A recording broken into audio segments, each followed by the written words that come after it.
கிறிஸ்துவில் பிரியமானவர்களே, ஏப்ரல் மாதம் 28ஆம் தேதி 5வது பாஸ்கா வாரம்.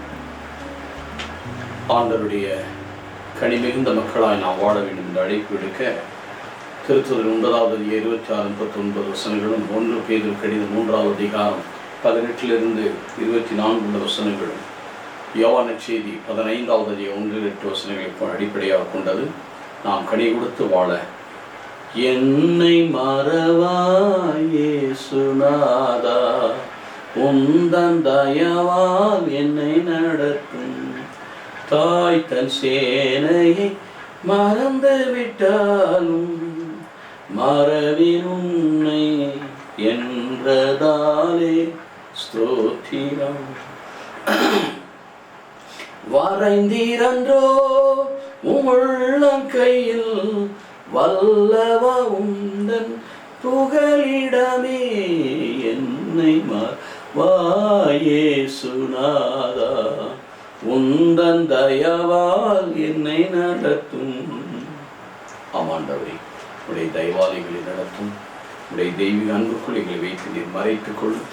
உடைய வார்த்தையால் எங்களை தேற்றி பலப்படுத்தும்படியாக இருக்கிற தாழ்த்தி ஒப்புக் கொடுக்கும் நல்ல தகப்பனே. ஆமாம். யோவான் நற்செய்தி 15வது அதிகாரம் 1-8 இறைவசனங்கள்.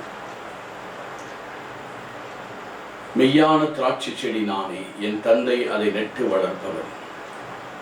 என்னிடமுள்ள கனி கொடாத குடிகளை அவர் அனைத்தையும் அவர் தரித்து விடுவார். கனிதரும் அனைத்து குடிகளையும் மிகுந்த கனிதரும்படி கழித்து விடுவார். நான் சொன்ன வார்த்தைகள் நீங்கள் ஏற்கனவே தூய்மையாக இருக்கிறீர்கள். நான் உங்களோடு இணைந்திருப்பது போல நீங்களும் என்னோடு இணைந்திருங்கள். குடியானது இணைந்திருந்தாலன்றி தானாக கடித்தர முடியாது. அதுபோல நீங்களும் என்னோடு இணைந்திருந்தாலன்றி கனிதர முடியாது. நானே திராட்சை செடி, நீங்கள் அதன் குடிகள். ஒருவர் என்னுடன் நான் அவருடன் இணைந்திருந்தால் மிகுந்த கனி தருவார். என்னை விட்டு பிரிந்து உங்களால் எதுவும் செய்ய முடியாது.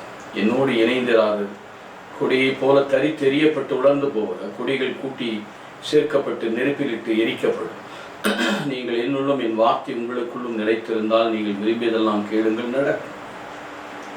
நீங்கள் மிகுந்த கனிதந்து என் சீடனாய் இருப்பதே என் தந்தைக்கு மாட்சிமையை அளிக்கிறது. எனக்கருமையான சகோதர சகோதரிகளே, நானே மெய்யான திராட்சை செடி. மெய்யான தேவனோடு நாம் அவருடைய கிளைகளாக இணையும் பாக்கியத்தை கொடுத்திருக்கிறோம். நமக்கு என்ன தகுதி இருக்கிறது? ஒரு மனிதனுடைய உடலிலே எத்தனையோ உறுப்புகள், கைகள் இருக்கிறது, கண், மூக்கு, வாய், கால் பகுதிகள் இருக்கு. ஒவ்வொரு உறுப்பும் மிக முக்கியம். ஒரு செடியிலே கிளைகள் தான் முக்கியம். ஏன் கேட்டால் அதில் தான் கனிகள் வளருது. கனியை நம்மிடத்திலே கொடுத்து விட்டு அவர் திராட்சை செடியாக இருக்கிறார். ஆனால் நான் உங்களை இணைந்திருப்பது போல நீங்களும் என்னில். அவர் எப்படி இணைந்திருக்கிறார்? தன்னையே வெறுமையாக்கி மனு உருவெடுத்து அடிமைத்தன்மை பூண்டு எல்லாவற்றிலும் நம்மீது போல ஒருவராக அவர் தன்னையே அர்ப்பணித்திருக்கிறார். ஆனால் நாம் அவரோடு இணைந்திருக்க வேண்டும் என்றால் அவருடைய வார்த்தையில் நாம் இணைந்திருக்க வேண்டும். அவருடைய ஆவிக்குள் நாம் இணைந்திருக்க வேண்டும். அவருடைய இல்லத்தில் நாம் குடிகொண்டிருக்க வேண்டும். ஆனால் அநேக நேரங்களில் நாம் அவர்கள் இணைந்திராதபடி தேவையின் போது தேவை வந்த பிறகு அதில் மிக சிறப்பாக நீங்கள் மிகுந்த கனிதந்து, you should give more fruit, abundant fruit.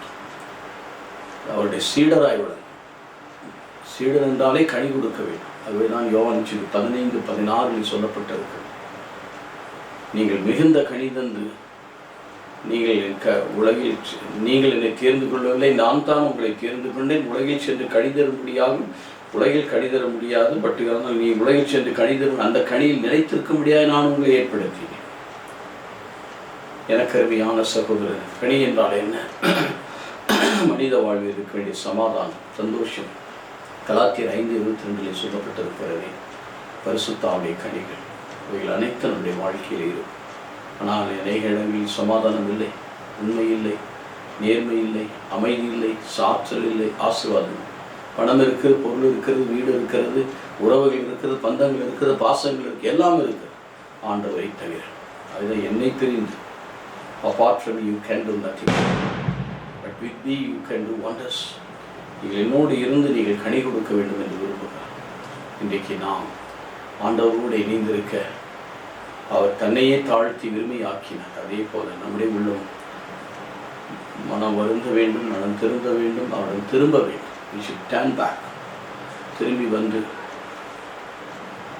நன்றி செலுத்த இந்த அந்நியனைத்தவர்கள் லூக்கா 17 சொன்னது போல இந்த அந்நியனைத்தவர் வேறு எவரையும் காணாமல் நாம் திரும்பி வர வேண்டும். நம்முடைய வாழ்க்கையிலே உலக பிரகாரம் அலைந்து தெரிகிற நாம், பலவற்றிலே தாகமாக இருக்கின்ற நாம் மனம் தெரிந்துன்னா அவரிடம் வருவது.